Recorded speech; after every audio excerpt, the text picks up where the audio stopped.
우리가 성경을 볼 때 어떤 관점으로 보느냐고 하는 것은 굉장히 중요합니다. 에덴 동산에서 최초의 인간이었던 아담과 하와가 하나님의 말씀과 명령을 거역하고 죄를 범할 때 그때 인간들에게 돌아온 것은 멸망, 영원한 멸망밖에 남지 않았습니다. 그러나 성경을 읽어보면 하나님은 그때부터 인간들을 구원하실 계획을 세우고 계셨다고 하는 겁니다. 그래서 모든 이 성경 창세기에서부터 요한계시록까지 모든 부분 또 모든 말씀들을 예수 그리스도의 십자가에 포커스를 맞추어서 보는 것, 그래서 이걸 가지고 우리는 구속사적인 관점이라 이렇게 얘기를 합니다. 특별히 창세기 1장, 2장, 3장에 보면 이미 하나님께서 우리 인간들을 구원하실 구원 계획을 다 말씀해 놓고 계셨거든요. 그래서 창세기 1장에는 하나님께서 천지를 창조하시고 2장은 인간을 창조하시고 인간을 어떻게 에덴 동산에서 이렇게 살아라 말씀하시고, 그런데 3장으로 넘어오면 인간의 타락이 나타나요. 타락한 인간들에게, 죄를 지어 범한 인간들에게 하나님이 어떻게 하셨는가 하면 창세기 3장 15절 말씀에 보면 죄를 지어 타락한 이 아담과 하와에게 저주를 내리죠. 아담에게, 그 다음에 하와에게, 그 다음에 뱀에게, 그 다음에 땅에게. 특별히 창세기 3장 15절에 보면 뱀에게 저주를 내리시는데 너의 후손과 여인의 후손이 원수가 될 것이다. 그런데 너의 후손은 여인의 후손의 발꿈치를 상하게 할 뿐이지만은, 그러나 여인의 후손은 너희 후손의 머리를 찧을 것이다. 그리고 아이 박살 낸다는 게예요. 이 뱀의 세력들을. 그래서 언젠가는 때가 되면 어둠의 세력, 마귀의 세력, 사탄의 세력은 종지부를 찍게 될 것이다. 그래서 그 성경에 쭉쭉쭉 보면 요한계시록의 마지막에 이 사탄의 세력에 대한 심판이 나타나게 되잖아요. 그 다음에 창세기 3장 21절에 보면 죄를 범한 이 아담과 하와가 눈이 밝아져 자기들의 벗은 몸을 부끄러워하게 돼요. 그래서 부끄러워하는 몸을 이걸 가리기 위해서 무화과나무 잎을 가리웠지만은 이게 말라서 금방 없어져 버리잖아요. 하나님께서 이것을 보기에 좋지 않게 여기셔서 가죽 옷을 지어 입히시니라 이렇게 말씀해요. 창세기 3장 21절에 보면 그렇다면 가죽 옷을 지어 입힐 정도라면 어떤 짐승이든 희생돼야 될 텐데 어떤 짐승이 희생됐을까? 아마도 어린 양이었을 것이다. 소나 양이나 희생되어서 피를 흘리고 그 가죽으로 옷을 지어 입혔다면, 그러면 그 가죽 옷을 지어 입힌 그 가죽, 희생당한 그분이 누구냐? 우리 주님 예수 그리스도다. 짐승이 죽어서 아담과 하와 인간들의 수치를 가리울 정도라면 십자가 위에서 흘리신 그 보배로운 피로 말미암아 우리의 모든 죄를 다 씻기셨단 말이에요. 그래서 창세기 3장 15절, 창세기 3장 21절 이 말씀을 가지고 최초의 복음서라, 이래 최초의 복음, 원시 복음이다, 퍼스트 가스펠이다. 창세기에 이미 1장, 2장, 3장에 하나님께서 인간들을 어떻게 구원하실 것인가를 미리 딱 계획하고 말씀해 주셨단 말이에요. 그래서 결국에는 희생된 이 짐승 예표, 그를 정표하는 예수 그리스도, 하나님의 외아들 예수 그리스도를 골고다 언덕의 십자가에서 못 박히게 하시고 피 흘리게 하시고 우리의 모든 죄를 다 씻기시며 수치를 가리워 주신, 우리를 구원하신 예수 그리스도의 십자가를 하나님께서 우리와 하나님 사이에 십자가를 딱 세워두셨어. 그리고 하나님이 이렇게 말씀하셔요. 이제 이 십자가로 말미암아 너희들은 내 자녀가 됐다. 나는 너희 아버지다. 나를 이 시간부터 아버지라고 불러라. 그래서 하나님은 우리 인간들에게 나오실 때 이 기막힌 십자가의 이 피 흘림의 십자가를 우리 앞에 세워주셨어요. 그래서 희생과 사랑과 은혜, 한없는 은혜가 우리와 하나님 사이에 하나님이 세워주셨어요. 자, 그렇다면 하나님이 이렇게 친히 외아들 독생자 예수 그리스도를 십자가에서 죽게 하시는 희생을 통하여 우리들에게 이와 같은 십자가의 은혜를 주셨다면 우리에게 요구하는 것도 있어야 될 거 아니에요. 우리는 하나님 앞에 뭘 가지고 나가죠? 그래서 우리는 수많은 말씀들을 보면 로마서, 갈라디아서나 또 히브리서나 쭉 보면 믿음의 법이라고, 믿음의 법. 하나님은 우리들에게 십자가를 가지고 오셨고 우리는 하나님 앞에 나갈 때 믿음을 가지고 오라. 그래서 히브리서 11장 6절에 보면 믿음이 없이는 하나님을 기쁘시게 할 수 없다. 할렐루야. 믿는 자들은, 하나님께 나아가는 자는 반드시 그가 살아계신 것과 또한 하나님을 찾는 자들에게는 뭘 주신다 그랬어요? 상 주시는 이심을 믿어야 할지니라. 하나님은 우리들에게 십자가의 은혜를 가지고 나오셨고 우리는 하나님 앞에 나갈 때 믿음을 가지고 나가라. 믿음으로 구원받고 믿기만 하라. 믿음으로 나가라. 하나님은 지금도 이 십자가를 통해서 우리의 응답은 믿음을 통해서 하나님과 우리 관계, 이 참 기막히고 아름다운 관계가 형성이 된 거예요. 그러면서 오늘도 우리들에게 그렇게 말씀하셔요. 십자가만 바라봐라. 십자가 인생의 중심이 되라. 십자가 너희들은 십자가만 바라보고 나만 따라와. 세상에 우리들의 눈길을 이렇게 유혹하는 것이 수없이 많을지라도 십자가만 보고 나가 따라와. 끝까지, 언제까지? 우리 모두 천국 가는 그날까지, 새하늘 새 땅이 이루어지는 그날까지 십자가만 보고 따라하라. 할렐루야. 십자가만 보고 가야 돼. 십자가만 보고 가야 돼. 자, 그렇다면 왜 하나님께서 우리들에게 이 십자가만 바라보고 따라오고 십자가가 우리 인생의 중심이 되라고 하셨는가? 그것은요, 여러분, 하나님이 십자가 딱 세워주는 것만, 그 다음에 또 우리가 예수 그리스도를 영접하는 그걸로 모두 끝나지 않아요. 우리는 우리의 살 날이 많이 남아있어요. 개인적으로는 천국 갈 날이 남아있고 우리 주님 예수 그리스도 재림할 때까지 많은 시간적인 여유들이 있어요. 이 시간적인 여유들과 이 많은 시간이 남아있는데, 이때 우리들 앞에 놓여있는 것이 꽃길만 놓이는 거 아니고 만사형통한 일만 있는 게 아니더라고요. 여러분, 예수 믿고 살지만은 만사형통하면 좋지만은 사실 그렇진 않더라고. 가만히 보면 이 세상에는 고난도 있고 시련도 있어요. 심지어는 예수 잘 믿는 사람도 몸이 아프기도 하고, 예수 잘 믿고 기도 많이 하는 분의 자녀들도 시험을 쳤는데 낙방할 수도 있다 없다? 얘기해봐요. 있다 없다? 있지. 이럴 수도 있고 저럴 수도 있어요. 심지어는 교회 잘 다니는 사람들 중에도 까닭 모르는 이해할 수 없는 고난이 있을 수도 있어요. 그런 분들 참 많이 봐요. 근데 이제 이런 고난과 어려움이 오면 이제 우리 한국적인 사고를 가진 사람들은 이제 그런 생각을 해요. 내가 예수를 잘못 믿어서 이런 일을 만나나? 혹은 또 성도들 가운데 그런 일을 만나면 옆에서 보면 저 집은 왜 자꾸 저래? 뭐 잘못 믿는 거 아니라? 그런 거 아니에요. 그런 생각만 안 돼요. 부끄러워할 것도 없어. 까닭 모르는 이유 없는 고난을 당한 사람들이 성도들 중에도 얼마나 많은지 많이 있단 말이에요. 우리 인간은 아담의 범죄 이후에 고단한 인생길을 살아갈 수밖에 없어요. 그나마 하나님께서는 십자가를 중심에 세워놓고 나를 따라오라고 말씀합니다. 그러면서 오늘 예배 드리는 우리 영락교회 성도님들에게 하나님이 꼭 해주시고 싶은 말씀이 있어요. 위로해주고 싶어 하죠. 위로. 1절 말씀, 오늘 1절 말씀 한번 띄워주시고 1절 말씀을 여러분 읽어보겠습니다. 시작.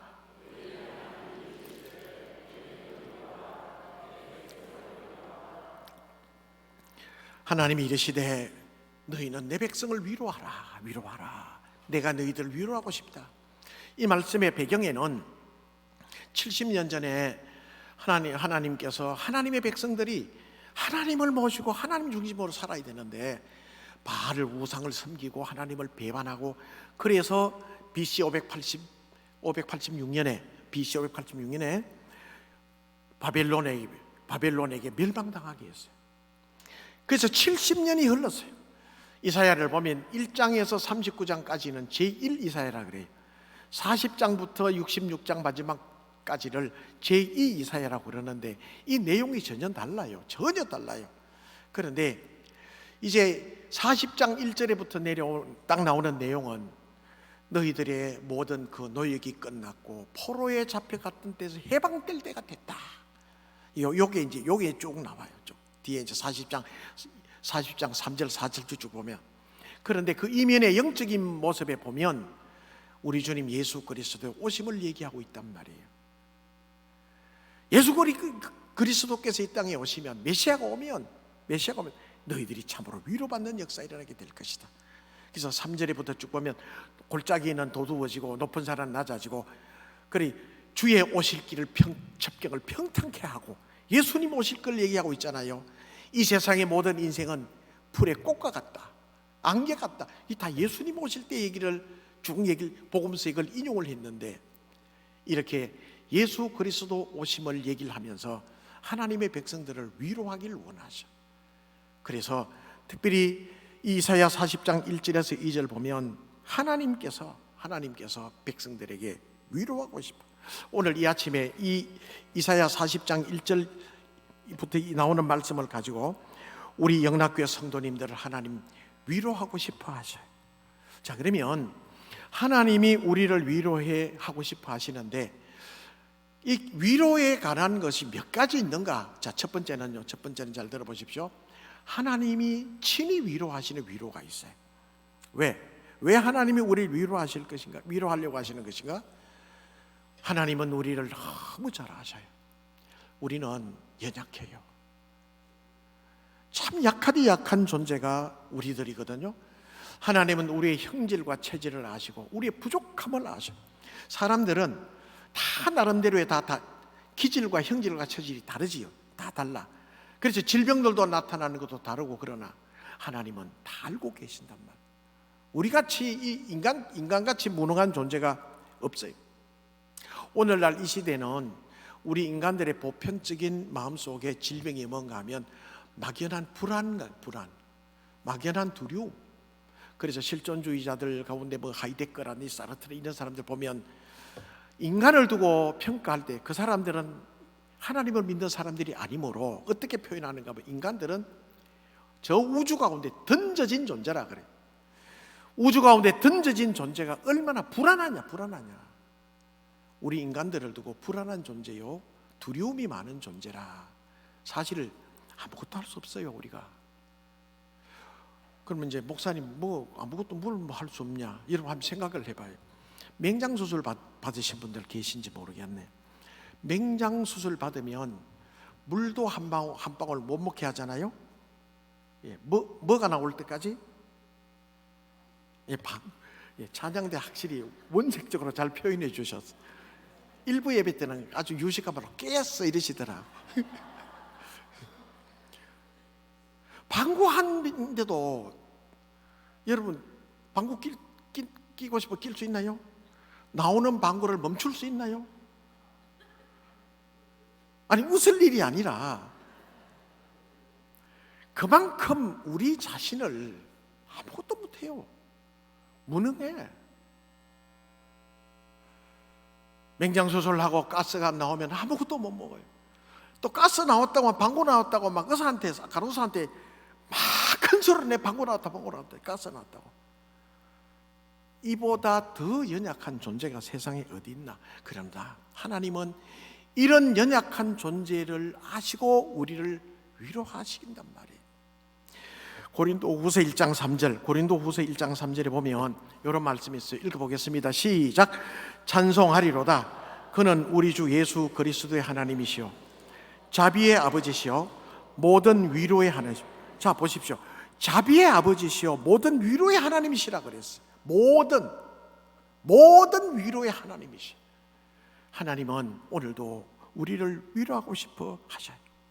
제가 신학교를 졸업하고 30대 초반에 이제 결혼을 하고 시골 교회로 갔다 그랬잖아요. 한 20명 되는 교회로. 그래서 석가래 막 이렇게 나오는데 막 받아치고, 지난번에 기억나시는지 모르겠네. 근데 이제 그 교회로 가는데 그렇게 가기 싫더라고. 그 시골 교회로, 대구 대도시에 있다가. 그래서 이삿짐을 싸들고 이제 그 차에 싣고 운전석 옆에 조수석에 앉아서 차를 타고 이제 가는데, 그때 지금처럼 이렇게 포항 가는 길이 새 길이 나지 않고 옛날 길 꾸불꾸불하고 뭐 고개도 넘고 이랬거든요. 그렇게 눈물이 나더라고. 그래 한 2시간 이상 가는 그 길에 계속 그렇게 눈물이 나더라고요. 그래 운전하는 기사가 힐끔힐끔 쳐다보고, 저렇게 물고만이 생긴 저 청년이 왜 저렇게 울고 앉았을까 이럴지도 몰라. 근데 제 마음속에는 아이고 나도 이제 끝났다. 좀 나도 큰 도시에서 좀 번쩍번쩍하는 좀 그런 큰 목회도 좀 하고 싶은데, 이제 시골에 한번 가면 이제 시골 교회 목사가 되는 모에다 이제 목회자가 되는 모에다. 그래서 인생이 피가 나는 생각이 들고, 제가 세상에 그렇게 참 불쌍한 생각이, 처간한 생각이 들더라고. 그래서 참 많이 울었어요. 그래 이제 이삿짐을 이제 내려놓고 이제 목회를 시작하고 며칠 안 됐었거든요. 그래 근데 이제 7월 초반인가 이랬는데, 새벽기도 이제 초정이 울리고 이제 제중이 그 당시에는 이제 종막 치고 그래도 괜찮을 때라서 한 30년 전쯤이니까. 그래서 이제 권사님들 집사님들이 오셔가지고 초종 치고 하는데 종소리가 나서 새벽기도 인도하러 가야 되니까 일어나 앉아가지고, 그래도 감사해야 되잖아요, 맞죠? 예, 그래도 감사해야 되죠. 예, 아이고 우리 영락교회 성도님이 확실히 믿음도 좋고 성부 예약하시네. 저는 감사가 안 나오더라고. 이거 하나님 정말 살아계시죠. 하나님 왜 이래요? 막 이러면서 짜증 내면서 그러다가 새벽기도 인도하러 가야 되니, 주님 그래도 감사해요. 주님 그래도 감사해요. 감사합니다 하는데 큰 손이 탁 잡아주시는 거야. 할렐루야. 하나님이 보통 마음속으로 사인을 주시든지 말씀이 생각나게 해주시는데, 그날은 이 피부에 느끼도록 다 깜짝 놀랐어요. 깜짝 놀랐어요. 그러면서 마음속에 목회는 내가 하는데 넌 걱정하지 마라. 할렐루야. 그 이후에 한두 번 더 그런 걸 체험을 했어요. 여러분, 제가 이런 얘기 한다고 제가 특별한 사람이거나 뭐 은혜를 많은 받은 목사라고 생각하지 않아요. 어떤 분들은 설교 시간에 지금 이 설교를 통해서 마음의 감동으로 주님의 이제 어루만지심을 받는 분도 계시죠. 찬송하다가 어느 분은 찬양대 연습하다가 그 찬송 한 구절이 자기 인생을 바뀌는 기도예요.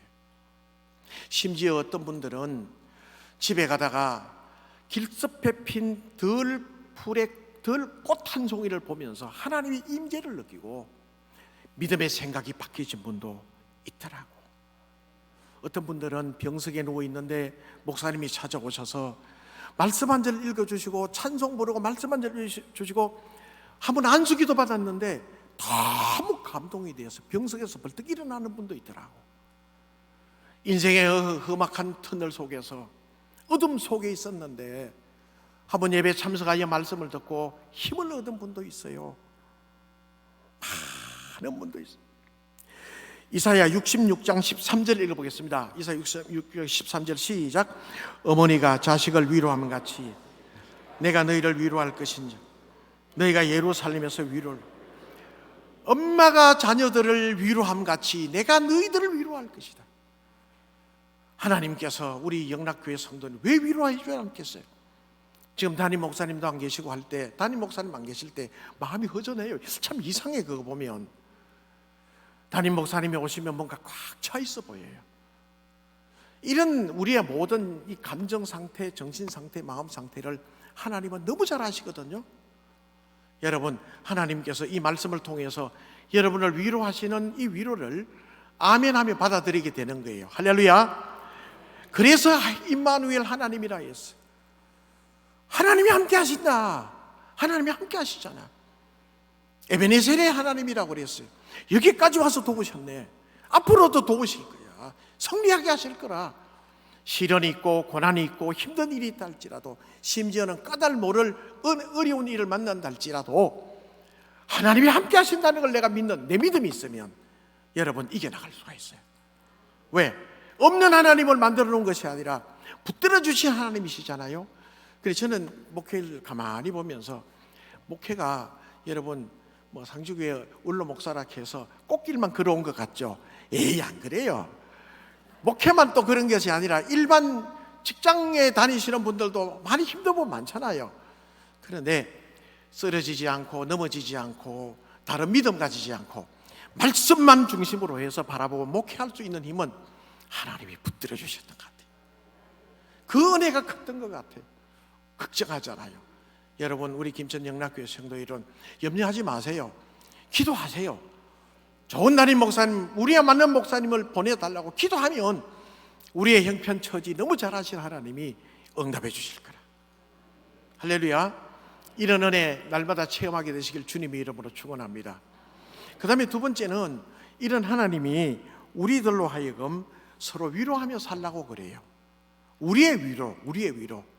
하나님도 우리를 위로하시지만 우리도 위로하며 살라고. 소위 모세오경이라고 하는 창세기, 출애굽기, 신명기, 민수기, 신명기, 출애굽기, 창세기, 출애굽기, 레위기, 민수기, 신명기, 여기에 보면요, 큰 두 기둥이 있어요.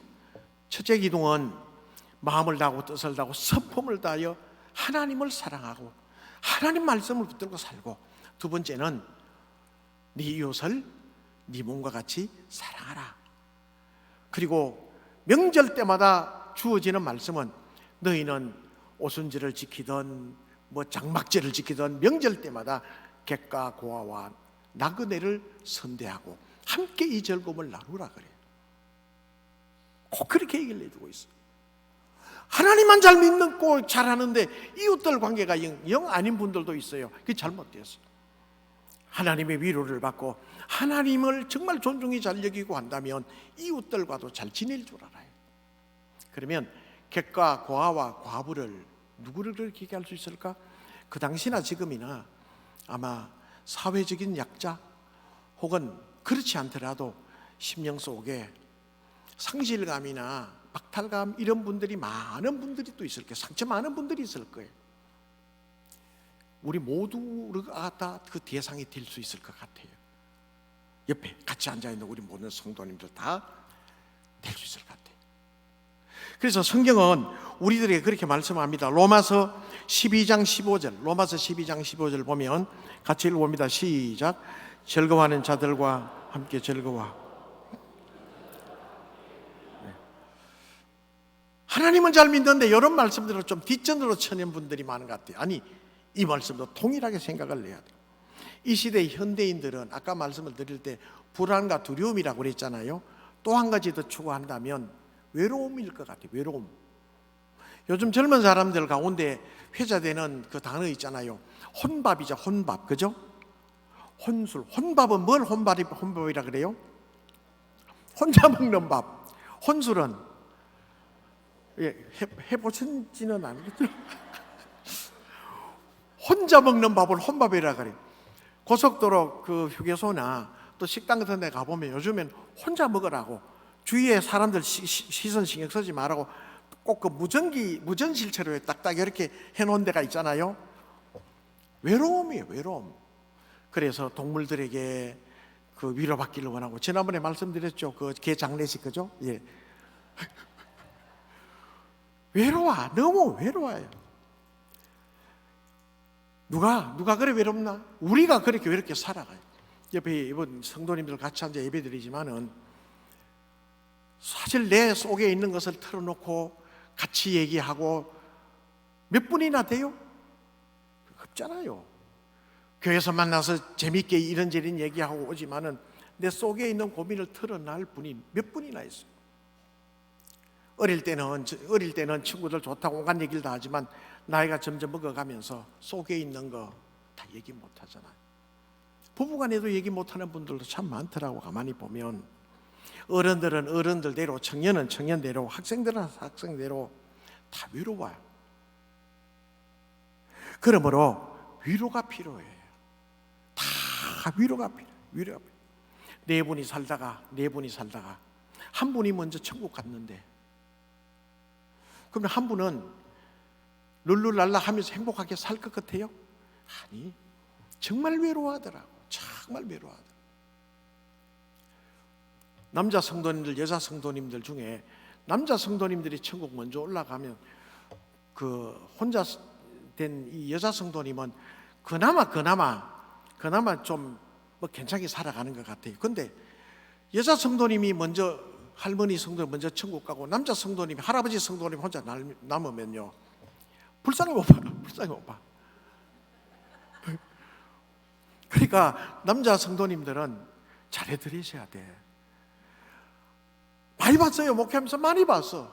대구제일교회 그 많은 분들 중에서도 먼저 권사님, 집사님이 먼저 돌아가시고 난 다음 외로워서 할 일이 없으니까 교회 목양실에 와서 커피 한 잔 달라고, 아이고 그래 잘 지내셔야겠. 외롭대. 말할 사람이 없어. 외롭대. 누가 위로해줘야 돼. 오늘날에는 이런 분들이 다 많잖아요. 여러분, 객가 고아와 가부가 딴 데 있는 것이 아니라 우리 안에, 우리 위로받아야 돼. 위로해주고 위로받고 해야 돼. 여러분, 다 위로가 필요해요. 어느 분은 교회 들어왔는데 교회 앞에서 그 안내위원이 그렇게 매주마다 방실방실 웃는 모습이, 그게 그렇게 위로가 돼가지고 그 얘기하시더라고. 목사님, 제가요 그 안내하는 그 아무개 집사가 그렇게 방실방실 웃는데, 그분에게만 그렇게 보고 웃는 건 아닐 건데 자기도 위로가 된대. 그렇게 시작되는 게 예배 시간에 은혜도 된대. 할렐루야. 우리의 작은 말, 작은 이런 부분들이 위로가 돼. 다 위로. 학생들이나 젊은 청년들이나 젊은 부부도 다 우리 위로가 필요해. 칭찬은 돌고래도 춤추게 한다. 여러분 책 읽어보셨죠? 하면 오래된 책이라 저도 읽어봤는데, 그 왜 이런 얘기 나올까? 마음을 알아주는 거라, 공감해 주는 거라. 그리고 위로받았다고 생각할 때 기분이 좋잖아요. 그죠? 찬양대 잘합니다 막 박수 쳐주면 더 좋잖아요. 맞죠? 더 잘하게 돼요. 성도님도 마찬가지로. 이제 담임 목사님 청빙을 위해서 장로님들이 기도하시고 하시는데 장로님들 힘들어요. 정말 그래요. 어느 교회든지 마찬가지고 우리 장로님들 이제 청빙위원들이 이력서 받고 하시는데, 어쨌든 교회의 문제들 양 어깨에 짊어지고 가야 되잖아요. 이 장로님들을 위로해 드려야 돼. 아이고 수고 많으시죠. 아이고 장로님들 존중해 드릴 줄 알아요. 집사님은 집사님들대로 위로받아야 돼. 집사라는 이 한글 뜻, 한문의 뜻을 아시잖아요. 집자는 잡을 집자, 일을 잡았다는 거예요. 일사자, 일을 잡은 분이니 얼마나 힘들겠어요. 권자가 권세건자가 아니고 위로할 권자예요. 권위할 권, 위로할 권. 그러니까 위로하는 분이 권사님이라고. 교회는 여러분 위로하는 곳이 돼야 되고 위로받는 곳이 돼야 돼. 세상은 각박하고 힘들어도 교회 오면, 우리 영락교회 오면 위로가 있어야 돼. 할렐루야. 사랑이 있어야 돼. 요한복음 13장 35절, 요한복음 13장 35절 같이 읽어봅니다. 시작.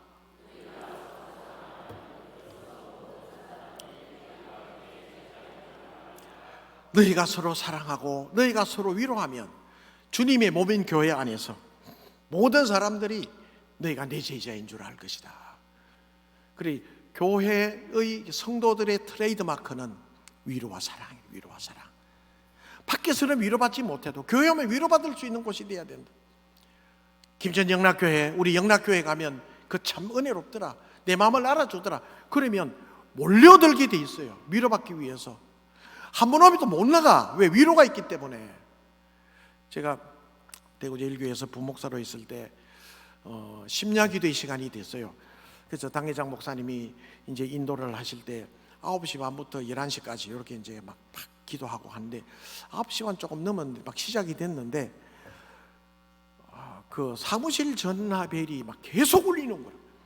그래서 전도사님 빨리 가보셔가지고 전화 받아보라고. 그냥 보통 전화가 아닌 것 같다. 우리 부목사들이 이제 뒤에 있으면서 안내도 하고 하면서 전도사님이 알아보니 동산병원에 응급실에 지금 교통사고 나서 한 분이 계신다. 빨리 와서 확인하라고, 가족들이 연락하라고 한다. 그래서 그 여전도사님하고 남자 부목사님하고 둘이 보냈어요.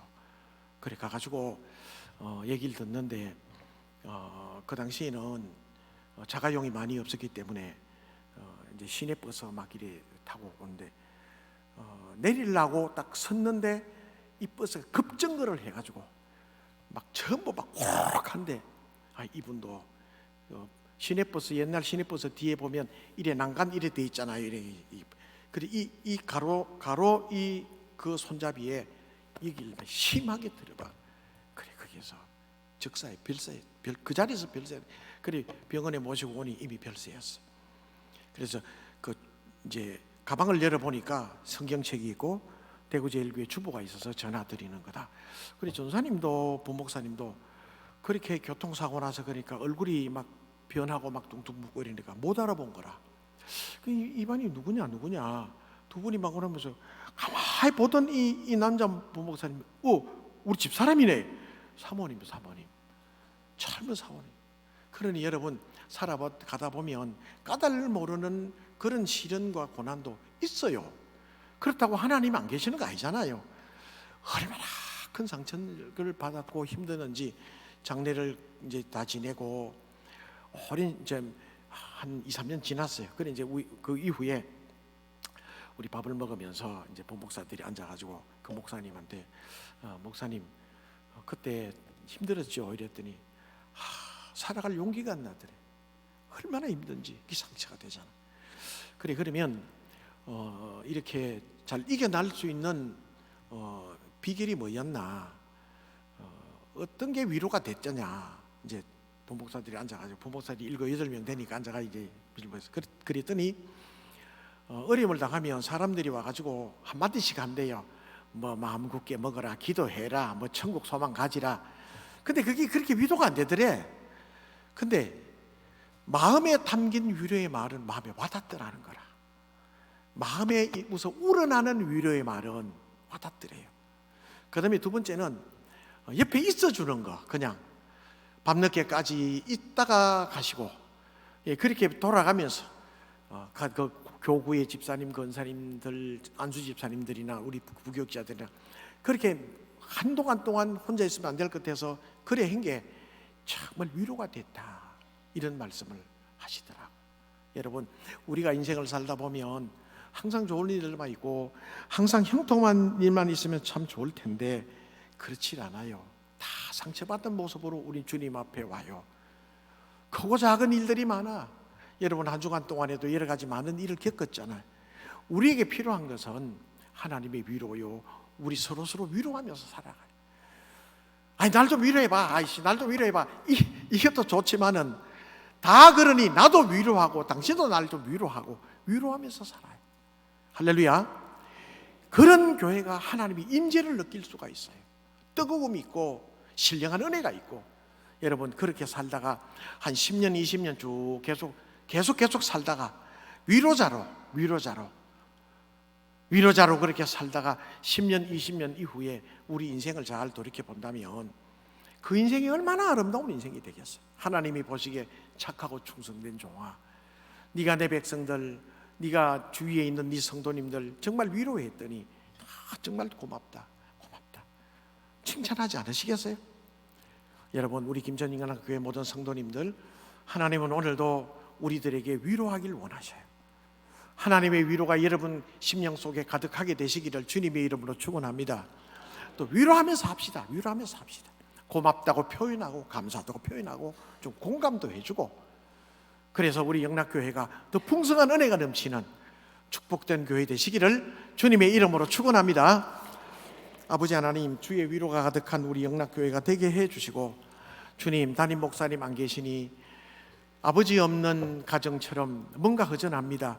도와주옵소서. 우리 장로님들에게 지혜를 주셔서 좋은 목사님, 또 우리 영락교회와 꼭 잘 맞는 목사님 보내주셔서 함께 위로하고 하나님의 영광을 드러내는 축복된 은혜 가득하게 해 주옵소서.